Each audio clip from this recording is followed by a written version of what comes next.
Hi friends, வாங்க இன்றைக்கி நம்ம வீட்டோட லஞ்ச் மெனு என்னென்னு பார்க்கலாம். இன்றைக்கி லஞ்ச் மெனுவில் பார்த்திங்கன்னா புளிச்சக்கீரை தாங்க எடுத்திருக்கேன். இந்த புளிச்சக்கீரை பார்த்திங்கன்னா இந்த மாதிரி சம்மர் டைமில் எடுத்துக்கிறது ரொம்பவுமே நல்லது. இந்த சீசனில் நல்லா கிடைக்கும். கீரையும் பார்த்திங்கன்னா ரெண்டு நாள் ஆகிடுச்சு, அதனால் கொஞ்சம் வதங்கலாக ஆகிடுச்சு. சரி, இன்றைக்கி அதை வந்து ஒரு துவையலாட்டம் அரைச்சி சாப்பிட்டோம்னா ரொம்ப நல்லாயிருக்குங்க. இதை நார்மலாக மற்ற கீரை மாதிரி சாப்பிடாம இந்த மாதிரி செஞ்சு சாப்பிடும்போது அதோட டேஸ்ட் ரொம்ப நல்லாயிருக்கும். இதுக்காக பார்த்திங்கன்னா நான் ஒரு 2 ஸ்பூன் அளவுக்கு தனியா எடுத்துருக்கிறேன். ஒரு 1/4 ஸ்பூன் வெந்தயம் எடுத்துக்கலாம். அடுத்து பார்த்திங்கன்னா காரத்துக்காக நல்ல ஒரு 10-12 காஞ்ச மிளகாய் சேர்த்துக்கலாங்க. இந்த கீரை வந்து நல்ல புளிப்பு தன்மையோடு இருக்கும். ஸோ எந்த அளவுக்கு காரம் சேர்க்குறோமோ காரமும் புளிப்பும் சேர்த்து நல்ல ஒரு ஊறுகாய் டைப்பில் ரொம்ப சூப்பராக இருக்குங்க. அடுத்து பார்த்திங்கன்னா ஒரு 10-12 பல் பூண்டும் சேர்த்துக்கலாம். இது நல்லா வதங்கி வரட்டும்.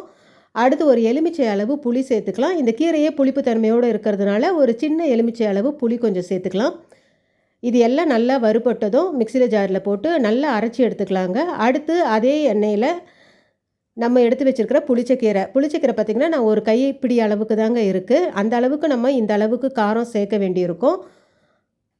இது நல்லா வதங்கி சுருளை வந்ததுக்கப்புறம் நம்ம அதே மிக்சி ஜாரில் போட்டு நல்லா அரைச்சி எடுத்துக்கலாம். கடுகு பெருங்காயம் போட்டு தாளித்து எண்ணெய் பிரிஞ்சு வந்ததும் நம்ம இறக்கி வச்சிடலாங்க.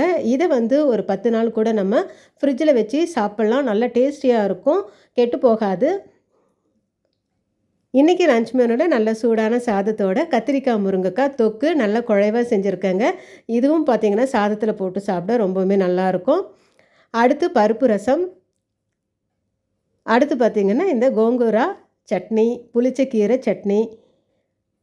நல்ல டேஸ்டியான இந்த ரெசிபி நீங்களும் உங்கள் வீட்டில் ட்ரை பண்ணி பாருங்கள் ஃப்ரெண்ட்ஸ். இந்த வீடியோ உங்களுக்கு பிடிச்சிருந்துச்சுன்னா லைக் பண்ணுங்கள், கமெண்ட் பண்ணுங்கள், ஷேர் பண்ணுங்கள். மறக்காமல் சப்ஸ்கிரைப் பண்ணுங்கள். தேங்க்யூ.